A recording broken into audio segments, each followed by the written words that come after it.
Well, thank you very much, Gil, and thanks to everyone for coming tonight. I'm extremely proud to introduce our first speaker. He's had an immense career in the Liberty Movement. Our first speaker has had an immense career in the Liberty Movement, particularly in the Libertarian Party. He's been a member for over 30 years, since the early days of the Libertarian Party. He's been the chair of the Libertarian Party of Texas, the post that I now hold, twice, for a total of 4 years. He was also the executive director of the National Libertarian Party, and he was the operations manager of the Michael Bednarik campaign in 2004. He has served 7 times on the Libertarian National Committee, and he has actually served twice as the Libertarian National Committee chair, most recently from 2012 to 2014. And he is now the representative of the Libertarian Party internationally, and has done an immense amount to help build libertarian parties in other countries around the world, especially in, for example, Spain and in Russia. And he is now the representative helping to build the International Alliance of Libertarian Parties. It is my privilege and my honor to introduce a personal friend of mine, Mr. Geoff Neale.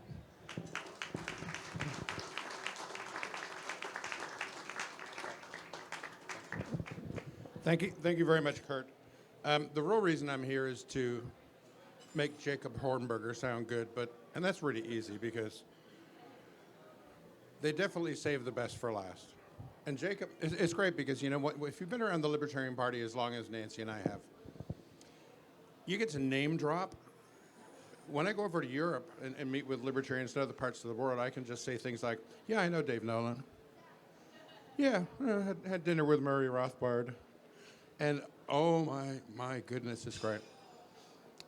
Well, listen, about, I don't know how long ago, maybe about a year and a half ago, I got an invitation to address the Adam Smith Forum in Moscow. And I said, oh, that would be cool. I got to figure out how to do this. So I went over. But now Moscow's a long way. You're going to go that far, you might as well try to do some other things. So I had some communication in several months before that with the Libertarian Party of Spain, who've only been around for about 5 years now. They asked me to come and address them at their first annual conference. And they asked me like 6 days before, and I said, and you can pay how much? And they said, well, buy dinner. It just wasn't really feasible for me at that time. So I called them up and said, well, look, I'm going to be in Russia. Can I stop on down?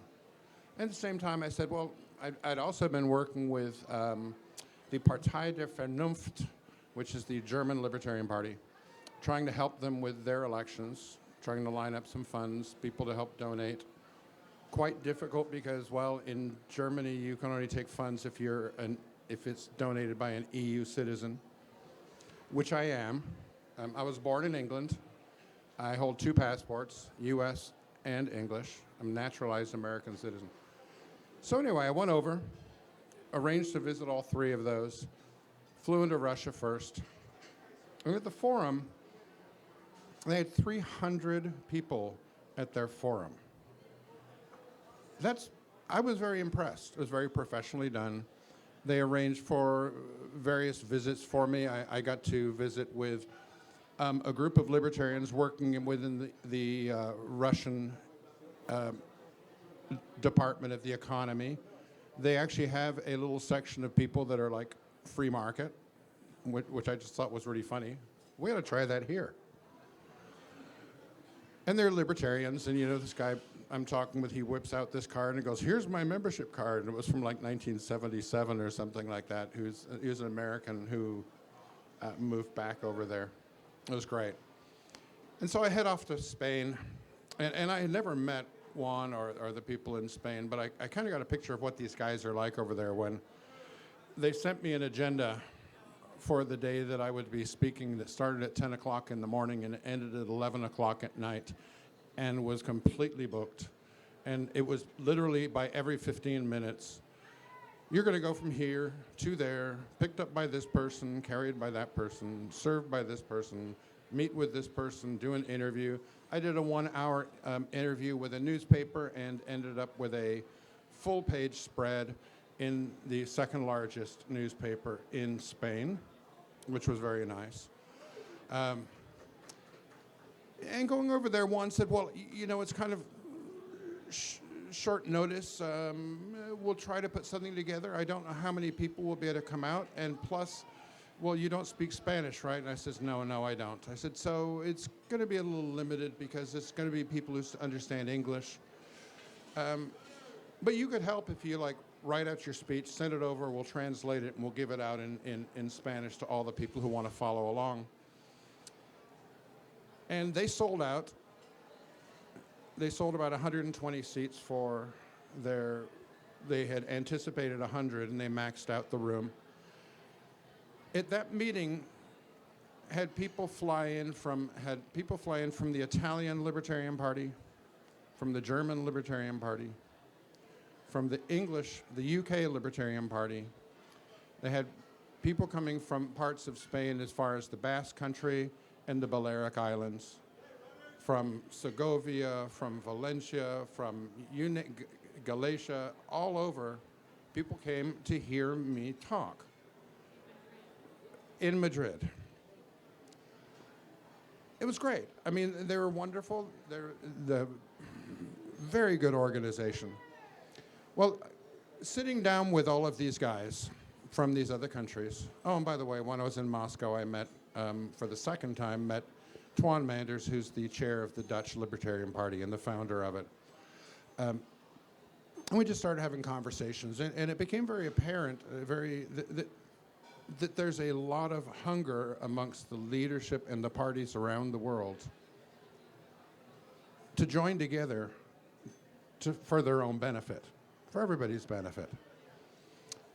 So after the event's over at 11 o'clock at night, the guy from the UK party, his name is Guy Montrose, he said, hey, look, I'll come back to your hotel. Let's share some wine. So we drank wine until they kicked us out of the little bodega, and then we went back to the lobby, and we talked till about 5:30 in the morning. And it became apparent to me that there is a lot of interest in working together. So we decided it's something we have to do. Now, at the last Libertarian National Convention, I brought Guy. I also brought this really incredible lady from Russia. I got to tell you about her really quickly. Her name is Vera Kichanova. She was my tour guide while I was in Moscow. She showed me around. She's an elected official in Moscow. She's libertarian. She is a deputy district minister with about 100,000 members in her district, which is pretty significant. She's a journalist. She's won an international award for democracy for her activism. When she came to DC, she was invited to meet privately with Susan Rice in the White House. She's been on the cover of Der Spiegel. The title of the article was Putin's Unruly Children. She's been written up in New York Times, Washington Post, Washington Times, Reason Magazine. She's been arrested, last count is 8 times, with her activism on the streets. And right now she's 22 years old. So we brought her to Columbus at the last National Convention. The response from the delegates was so strong to seeing these people and with what they said that from the floor, I didn't write it, I didn't promote it, a motion was submitted by the body and passed overwhelmingly. As libertarians, there's always 4 people who vote against anything. To call for the LNC to appoint me as international representative and work towards creating an international association of libertarian parties. Well, we're moving along on that. The founding meeting of the International Alliance of Libertarian Parties, we think alliance is a better word than association, will be on March 6th. Yes, March 6th in Bournemouth, England. At that point, there will be a formal organization called the IALP. Now, we are dedicated purely to politics. In our mission statement, our charter, it says that we will not compete with philosophical, educational, artistic, lifestyle, any kind of group that is non-political. And by the way, to be blunt, in terms of international organizations, that means we're the only one. Because libertarians love philosophy and they love to educate. And there are thousands of organizations out there. There are international organizations that call themselves like Inter-Libertarians or International Society for Individual Liberty. Most of these are nonprofits. And so they can't do political things because they lose their nonprofit status. We're getting it around that by a very simple way. We're not going to be based in the US. We'll pick the country where the laws are the best. And so we're going to be starting that, and we're going to see where it takes us. But I want to talk to you a little bit about opportunities, and one of the reasons why I'm excited about this. We have a winner-take-all system here. It is a burden. To get somebody elected, you got to get 50% plus one. Most countries around the world use parliamentary systems. Many of them have thresholds. You have to get more than a certain percentage of the vote to get any seats, and then you get a bunch. In the Netherlands, they have 150 seats in their National Assembly. It's pure proportional representation. So the party needs 0.67% of the national vote to get somebody elected. That's not a huge number. I've talked with some political consultants who basically said they could get a goat elected with that kind of threshold, because there's always protest votes. But it does take money. So right now we've got some people working, one in the US helping on the fundraising, myself, the chair of the Dutch Libertarian Party, and some political consultants that are right now working out of Hungary to help make this happen. Another thing that happened very recently to me was I got a phone call from the chair of the Washington State Libertarian Party. His name is C. Michael Pickens. He's also their executive director. He called me up and said, "Hey, I'm starting the Libertarian Party of Albania. How do we join your group?" I said, "Albania?" He says, "Yeah, my wife is Albanian." So we went over there and we're starting. He says, "Do you realize how easy it is to get elected in Albania?" I said, "Well, no." He said, "Well, you have to get like 500 signatures to create the party. And then it's like the top 832 people get elected. Some really crazy thing. It's just like, it's not districts, it's just kind of free-for-all." There are opportunities for the Libertarian Party in moving liberty forward in other countries that are different than here. In countries like Spain, although the vast majority is still drinking what they're drinking and smoking what they're smoking and thinking that maybe the cure for our 50% unemployment under the age of 25, under the age of 30, is to have more Marxism, more socialism, as their talented people who can speak more than one language leave the country and go to France and Germany and England, Colombia, you name it, they're leaving in droves. There are some people who are getting this isn't working. And the Spanish Libertarian Party, they have about 1,000 members when I was over there. I'm sure it's more now. But those 1,000 members, in order to be a member, have to pay approximately $200 a year to be a member. We have people here complaining that $25 is too high. They're making it work in a socialist country.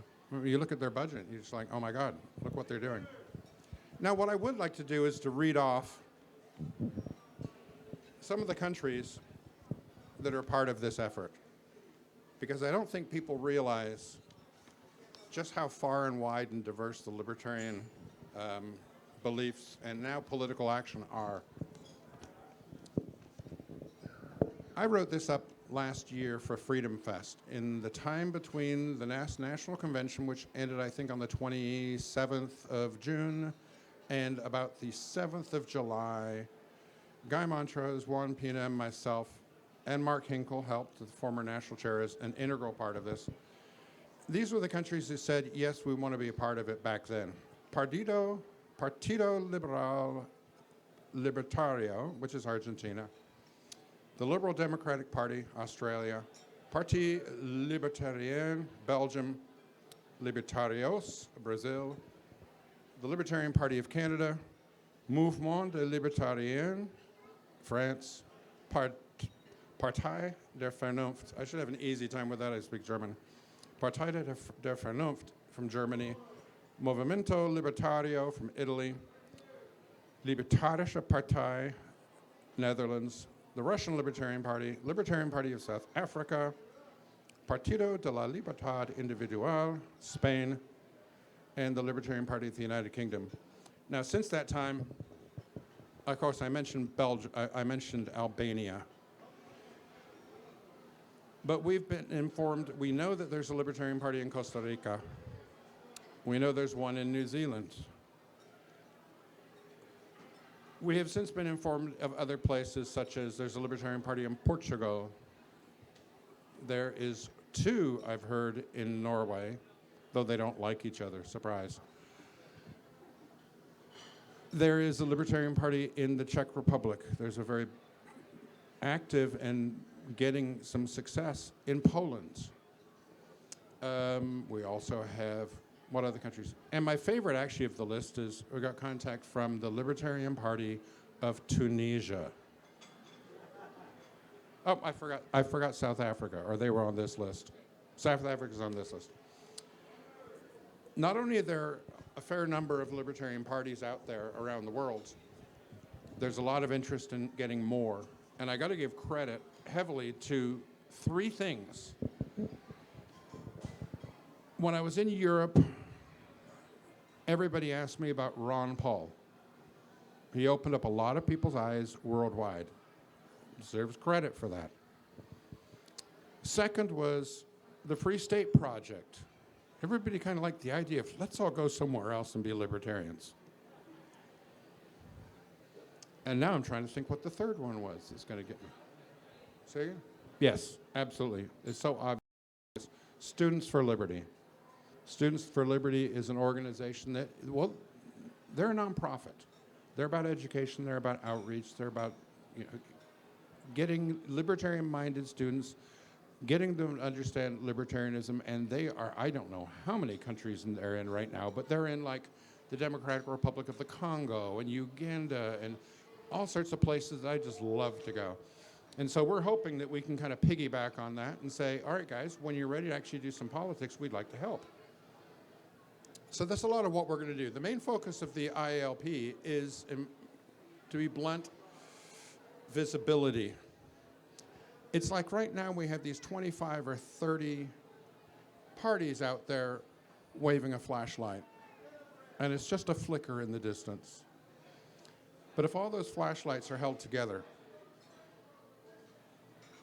it makes a definite focus. And that's really just a matter of websites and promotion and cross-linking, really simple things like that. The second level is that there's a lot of expertise that these people don't have. There's a lot of people in the Libertarian Party who have the kind of expertise that can be helpful of the US. But if you want to know how to run a street protest, and I mean do it right, the expertise isn't here. It's the Russians. If you want to know how to coordinate demonstrations at embassies throughout the world to protest the arrest of the leader of the Venezuelan Libertarian Party, forgot about Venezuela, it's the Russians. They do things very well in some things. We can all learn from each other. And so that's really what the organization will be about. Of course, at some point, we don't exist right now legally. We will hopefully within about 2 months max.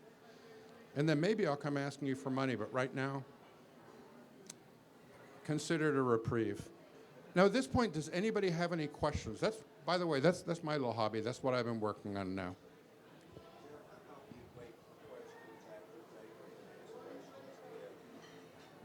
We can do the team Q&A thing. That works for me. Is that okay with you? Thanks very much for your time.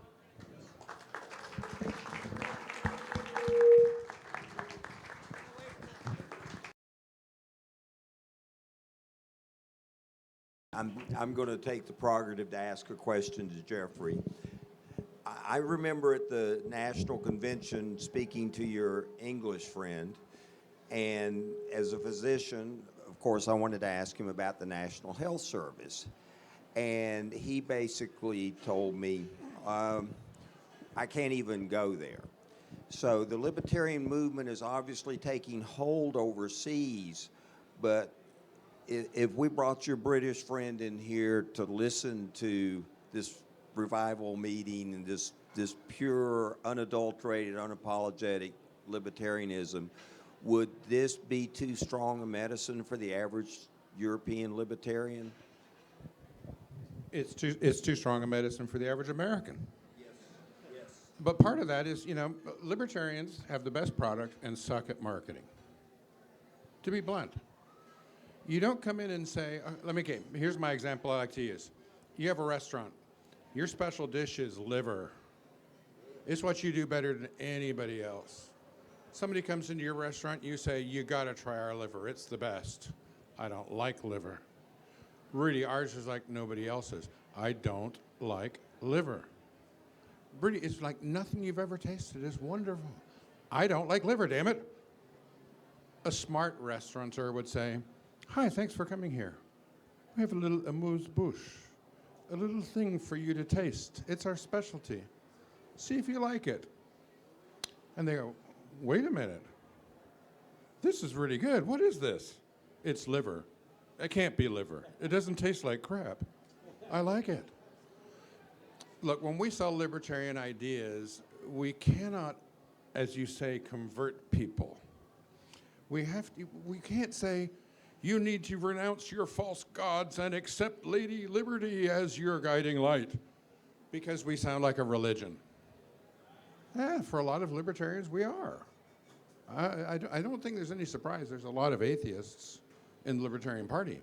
They said, I know, I won't believe in God, I'll substitute this instead. But when you're talking to the general population, you have to say, we have to find ways for them to take a small bite and then demand to get more. We can't demand that they accept the whole thing. Now, there's plenty of Americans who cannot comprehend, most cannot comprehend a world without Social Security. Oh my God, what would we do? What did they do before? It's really not much different than that, except that England was one of the first with nationalized health, and it predates our Social Security system. So for the idea of them that they wouldn't have it, look, my father is a great example. He thinks the national health is great. That's why when he needed a hip replacement and found out that it was a 30-month wait for a hip replacement, that he took money out of his own pocket and had it done privately. And then 8 years later, when he needed the other one done and found out it was now a 36-month wait, that he took money out of his pocket again to pay for the other. But he still says that the national health system is great. Now, that's the same kind of response you get from the guys who bought the Yugo, and even when it's on the wrecker being towed away because it doesn't work, that they made a good decision. It takes time to overcome that. We have our own, believe me. You wouldn't believe how many things that Europeans go, you can't do what? This country has got more regulations involved in doing things than the vast majority do. I tell you a quick story. I love this one because I knew a friend, I knew a woman, she went to the local swimming pool in Germany. There were kids running around on the wet pavement, and there's the lifeguard sitting up in the tower just looking at them. And she came up and said, aren't you going to tell them to stop? She said, and the lifeguard said, it's not my job to be their parent. My job is to pull them out of the pool if they're drowning. If they slip and break their ass, maybe they'll learn a different way. It's not my job. So this whole idea of paternalism in many other cultures is nowhere near as overwhelming as it here is in the US with this telling people how they have to behave. Many other countries are much more libertarian in how they do things like that. So, yeah, I mean, the battles need to be fought all over the world. Does anybody here know, for example, that there is no health system in China? There is no government-provided health care. Everybody's on their own. Every single person. So, yeah, their life expectancy is right there up with ours, too. Isn't that amazing? Thanks. It- Know about Estonia when it comes to joining the International Libertarian Party plan that you have? Estonia is on my short list to find out what's going on because they've come up with this whole thing about virtual citizenship, e-citizenship. And they're really trying to get as many e-organizations as they can stay to there. So it's definitely on my short list. I don't know enough about Estonia. What I do know is it's a small enough country that, well, San Antonio is bigger, I think, than Estonia's population, if I'm correct. I think Estonia is around 850, 900,000. Well, then we'll have to talk afterwards. That would be great. Well, then I have a follow-up question. Mr. Neale, what's it going to take for me to come work for you? Well, I mean, if you're working for nothing, hey, let's talk it over. This is, I'm going to do everything I can to get this going as far as I can without any full-time staff. No offense, Jacob. You have a small, minimal staff. But the reason why I'm doing this is because I'm going to ask other people all around the world to give of themselves and their labor and their skills and share them around. So, for example, I got a professional campaign consultants giving their time for free to help out in the Netherlands so that any money this raise can go for advertising, not overhead. Yes, perhaps at some time, maybe we'll be just like the UN and we'll be, I'm joking. Our charter specifically states that this organization has no authority over any member, except we can kick them out if they do things that we don't like. That's it. There is a minimal dues. This is one of the. All right, here's the kind of questions you got to think about. What currency do we use? I don't care. I'll let somebody else decide that because I really don't care. It doesn't matter. Well, how do you set the dues? The dues are the spot price of 3 grams of gold per year. That's our dues. It's redeemable in gold. So let's talk, though. I mean, I'm sure I'd love to have some help. More the merrier. I think it'll be fun. Yes, sir?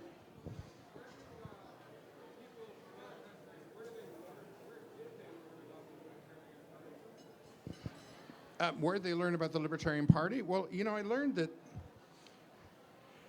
if you walk into many of these people and just say, give them the card, hi, I'm the national chair of the U.S. Libertarian Party, they treat you like, your Greek gods, which is really scary. Because I'm so used to being treated like dirt by American libertarians. But internet, a lot of it does come from the international economic groups and philosophical groups. I mean, these are great. They're really wonderful. Students for Liberty is fantastic. These people talk about these ideas, but then there's always a number of the people who go, that's cool. How can I change things? And those are where you find the politicians and the people willing to go out in the street and fight. People